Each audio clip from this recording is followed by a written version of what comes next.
요즘도 젊은 사람들에게 인기가 참 많지만 코로나가 아주 극성이던 21년, 22년쯤에 전국적으로 캠핑 열풍이 불었습니다.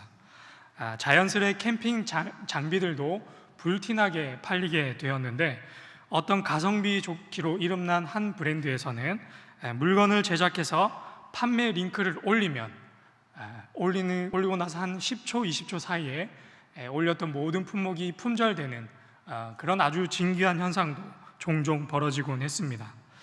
저도 그 무렵부터 캠핑을 시작하게 되었는데요.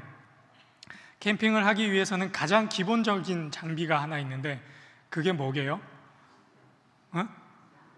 텐트입니다. 텐트. 뭐 다른 거 다 있어도 텐트 없으면 그게 캠핑이 아니라 그냥 뭐 야유에 놀러 가는 그런 거겠죠. 그래서 저도 이제 캠핑을 시작을 하면서 텐트를 알아보기 시작했습니다.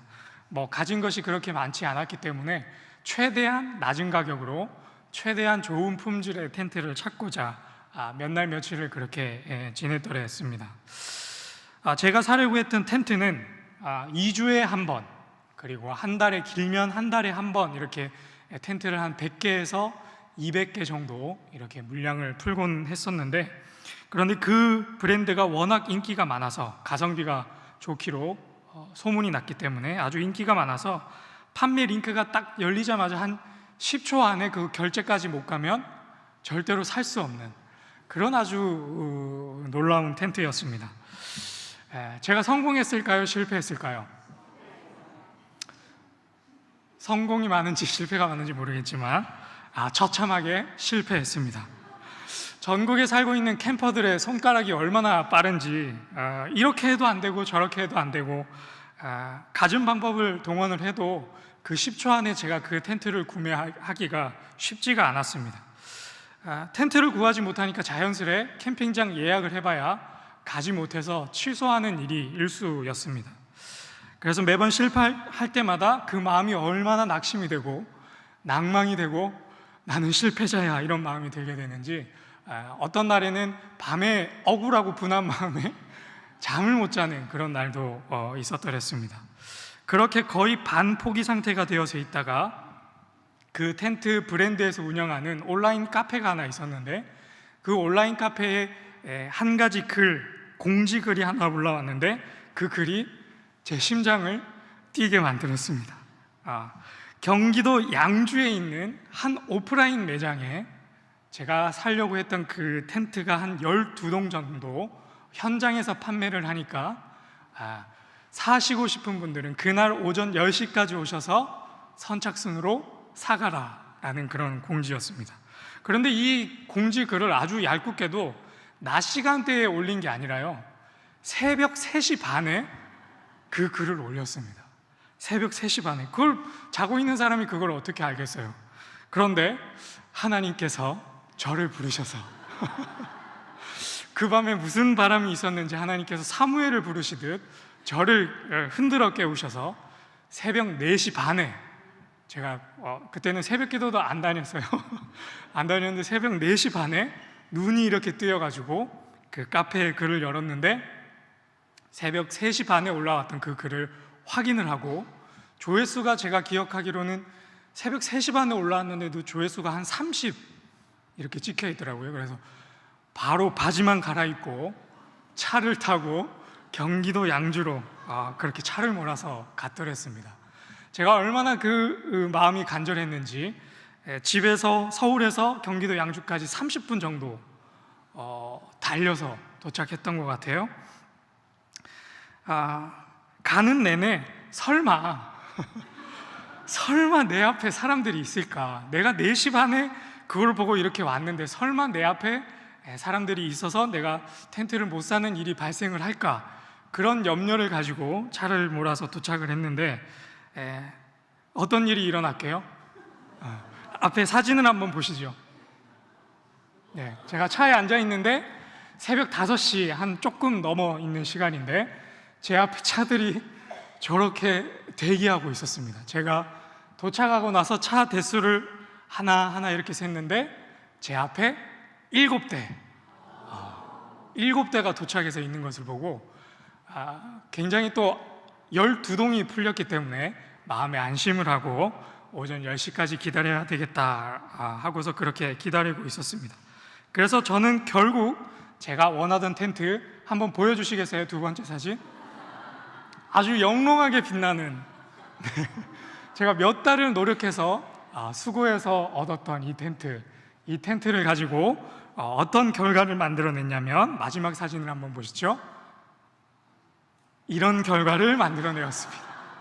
네, 아내랑 이제 돌도 아직 안 지난 딸내미 데리고 저렇게 캠핑을 갔던, 네, 놀랍죠? 네.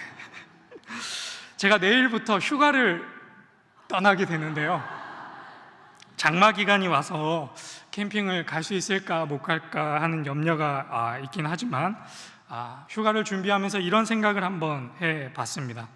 만약에 내가 저 텐트를 구하지 못했더라면, 그래서 캠핑이라고 하는 것을 내가 포기했더라면 과연 나는 내가 사랑하는 내 아내를 만날 수 있었을까? 내가 중간에 그렇게 포기하고 돌아섰더라면 과연 나는 사랑하는 제 딸을 만날 수 있었을까 하는 생각입니다.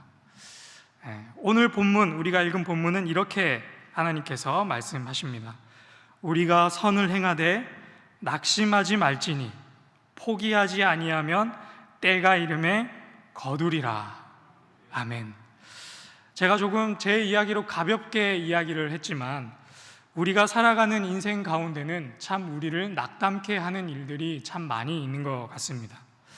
이런 질문을 한번 던져보고 싶습니다. 여기 앉아 계신 우리 아동일부 교사 여러분, 그리고 할렐루야 찬양대 여러분, 또한 이 자리에 함께한 모든 성도들 한 분 한 분께 요즘에 무엇으로 낙담하고 계시고, 무엇으로 눈물을 흘리고 계시고, 무엇으로 마음 아파하고 계신가 하는 질문입니다. 우리를 낙심하고 낭망행이 만드는 수많은 일들 중에서 참기 어려운 일들이 몇 가지가 있는 것 같은데, 오늘 본문과 비추어서 생각을 해보면 이런 일이 아닌가 싶습니다. 여러 가지를 우리가 꼽을 수 있겠지만, 한 가지 일을 꼽는다라고 한다면 그것은 바로 좋은 마음으로, 좋은 뜻으로 누군가에게 선의를 베풀었는데 상대방이 그것을 받지 않거나 나쁘게 여기거나 배신하거나 오히려 화를 낼 때에 우리 마음이 그 어떤 일들보다도 더 크게 낙담하게 되고 상처받게 되고 눈물 흘리지 않는가 하는 생각입니다. 아무리 화가 나도 웃는 얼굴에 침은 안 뱉는다라는 그런 속담이 있는데, 웃는 얼굴에 뺨까지 맞고 돌아오면 참 그것 견디기 힘든 일이 아닌가 하는 생각입니다.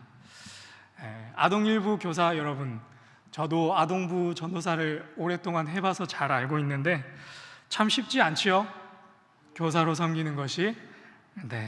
아이들에게 사랑을 쏟아줘도 그냥 걔네들 툭 던지는, 내뱉는 말 때문에 상처받을 때가 있고, 또 교사들끼리 또 사역자들끼리 이렇게 사역을 하면서 알게 모르게 상처받을 때가 있고, 쏟은 에너지, 물질, 기도에 비해서 아이들이 전혀 반응하지 않을 때 오는 그런 낙담들도 있을 것이고, 굳이 하지 않아도 될 일을 좋은 마음으로 다음 세대를 살리겠다라는 일념으로 섬기고 계신데, 사역의 현장은 완전 3D 현장, 입체적인 체험, 삶의 체험 현장이 아닌가 하는 그런 마음도 드시리라 짐작해 봅니다. 여기에 계신 우리 아동일부 교사뿐만 아니라 교구장으로, 구역장으로, 또 각자 맡은 바 직분으로 섬기는 데에 있어서도 마찬가지입니다. 남들 안 하려고 하는 그 어떤 직분을 맡아서 할 때, 그렇게 일을 할 때 그 마음이 또 어떻습니까?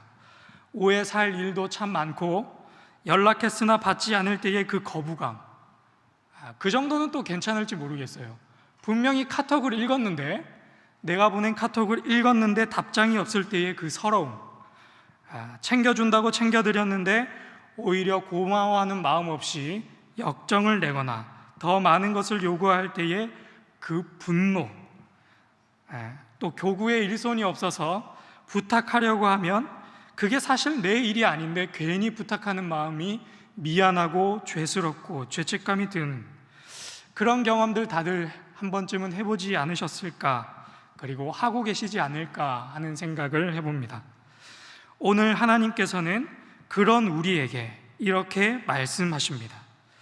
우리가 선을 행하되 낙심하지 말지니 포기하지 아니하면 때가 이름에 거두리라. 아멘. 하나님께서는 오늘 이 말씀을 통해서 세 가지 포인트로 우리에게 격려와 위로의 메시지를 전해주시는데요. 첫 번째 단어는 바로 선이라는 단어입니다. 우리가 방금 읽은 본문에서 등장하는 선이라고 하는 단어는 우리가 시간상 깊게 살펴보지는 않겠지만 단순히 윤리적, 도덕적으로 선을 행하는 것뿐만 아니라 신앙적인 일, 세상의 가치관과 유혹을 뿌리치고 그리스도인만의 방식으로 그런 모습으로 살아가는 것, 조금 더 단순하게 말씀드리면 주일날에 교회에 나와서 예배 드리는 일, 봉사하는 일, 교회 학교 교사로 섬기는 일, 사랑하지 않아도 될 사람을 사랑하기로 결단하는 일, 직장에서 사업장에서 굳이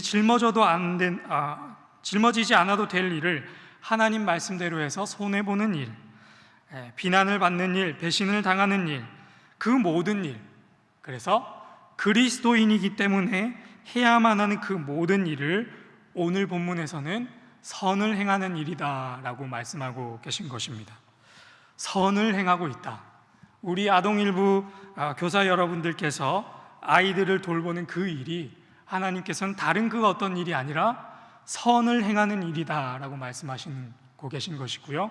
여기에 우리 할렐루야 찬양대가 이제 새벽마다 아침을 깨어서 찬양하는 그 일조차도 하나님께서는 선을 행하는 일이다 라고 말씀을 하시는 것이고, 그리고 오늘 이 주일날 주일 1, 2, 3부 예배 드리고 청년부 예배 드리고 오늘 오후 예배까지 드리고 계시는 여기에 있는 우리 모두가 이 예배에 참석하는 그 일이 선을 행하는 일이다 라고 주님께서 말씀하고 계신 것이지요. 그래서 이것이 참 우리에게 위로가 되는 일이다 라고 하겠습니다. 그리고 오늘 우리가 말씀을 통해 위로받을 수 있는 또 하나의 단어는 바로 우리라고 하는 단어입니다. 우리라고 하는 단어. 오늘 우리가 읽은 갈라디아서는 사도 바울이 갈라디아 교회 사람들에게 그들을 격려하고 권면하기 위해서 쓴 편지입니다. 그래서 생각을 해보면 사도 바울이 오늘 본문을 쓸 때 우리라는 단어를 쓰기보다는 너희, 갈라디아 교회 너희가 선을 행하되 낙심하지 말지니로 시작하는 것이 더 적절하지 않을까라는 생각이 듭니다. 그런데 사도 바울은 그 너희라는 말을 의도적으로 사용하지 않고 우리라는 단어로 사용하고 있는 것이죠.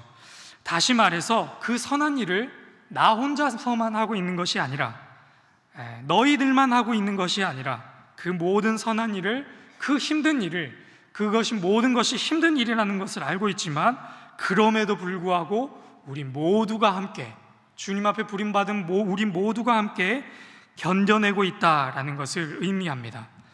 그래서 하나님께서 우리를 부르시되 홀로 부르지 아니하시고 함께할 신앙의 동력자를 허락하셨다라는 것을 오늘 본문 말씀을 통해 우리는 확인할 수 있는 것입니다. 나 혼자 부르지 않고 아동일부 교사 혼자 불렀으면 얼마나 서러웠겠어요. 그런데 하나님께서 홀로 부르지 않고 귀한 믿음의 동력자를 허락해 주셨다라는 것. 찬양대도 마찬가지입니다. 우리 박정훈 장로님만 부르셨으면 매주 이렇게 독주하셨을 텐데 그렇게 하지 않고 귀한 신앙의 동력자를 불러주셨다는 것, 그것이 오늘 말씀을 통해서 우리가 받을 수 있는 그런 격려가 아닌가 싶습니다. 그리고 마지막 세 번째 단어는 때가 이르면 이라는 단어입니다. 때가 이르면 반드시 거두리라. 우리가 자주 듣고 있는 그런 헬라어 단어인데, 헬라어에는 시간에 대한 두 가지 개념이 있습니다. 먼저 첫 번째로는 크로노스라는 시간의 개념으로 절대적인 시간을 뜻하고요. 두 번째로는 오늘 본문 말씀에 기록되어 있는 카이로스, 바로 그때, 하나님이 예비하신 바로 그때, 딱 정해놓으신, 계획해놓으신 그 완벽한 때, 그것을 우리는 카이로스라고 하는데, 바로 그때에 하나님께서 반드시 그 선한 일에 대한 열매를 맺게 해주신다라는 것이죠. 그래서 정리를 하자면 첫 번째로는 우리는 이 말씀을 통해서 우리는 쓸데없는 일을 하고 있는 것이 아니라 도저히 뭔가 세상 사람들이 막 손가락질하는 그런 가치 없는 일을 하고 있는 것이 아니라 선한 일을 행하고 있다라는 사실. 두 번째로는 그 선한 일을 나 혼자 감당하고 있는 것이 아니라 함께 감당하라고 믿음의 동역자를 우리에게 허락해 주셨다라는 사실. 그리고 우리가 그 믿음을 가지고 포기하지 않고 그 마지막 하나님께서 예비하신 그 카이로스의 때, 그때까지 포기하지 않고 견뎌내면 하나님께서 반드시 그 선한 일에 대한 귀한 열매를 허락해 주실 것이다 라는 이 약속의 말씀이 오늘 이 본문 가운데 기록되어 있는 줄로, 그리고 하나님께서 여기에 있는 우리 모두에게 주시는 말씀인 줄로 믿습니다. 설교를 정리하겠습니다. 오늘로 2024년의 절반이 꼬박 지나갔습니다. 축구 경기에 있어서 전반전이 있고 후반전이 있고 그 사이 시간을 가르는 하프타임이라고 하는 시간이 있습니다. 한 10분에서 15분 정도 되는 그 시간 안에 선수들이 짧은 쉼을 얻고 체력을 회복하고 전략과 전술을 재조정하는 그런 귀한 시간이 하프타임이다라고 할 수 있겠습니다. 그리고 그 시간에 그 팀의 감독은 선수들에게 꼭 필요한 이야기, 앞서 전반전에 경기를 치르고 돌아왔던 그 선수들에게 앞으로 후반전을 뛸 때에 그들에게 들려줘야만 하는 꼭 필요한 이야기를 전해줍니다. 때때로는 격려하기도 하고, 때때로는 호통을 치기도 하고, 때때로는 전략을 수정하고 개별적으로 불러서 면담을 하기도 합니다. 그리고 그 이야기를 듣고서 선수들은 다시 운동장으로 나아가서 남은 절반 후반전을 뛰게 되는 것이죠. 오늘 우리 신일교회 신앙대표팀 감독 되시는 하나님께서 전반전을 뛰고 온 우리 모두에게 하프타임이라는 시간 가운데 전해주시는 말씀은 바로 이것입니다. 우리가 선을 행하되 낙심하지 말지니 포기하지 아니하면 때가 이름에 어떻게 되리라? 거두리라.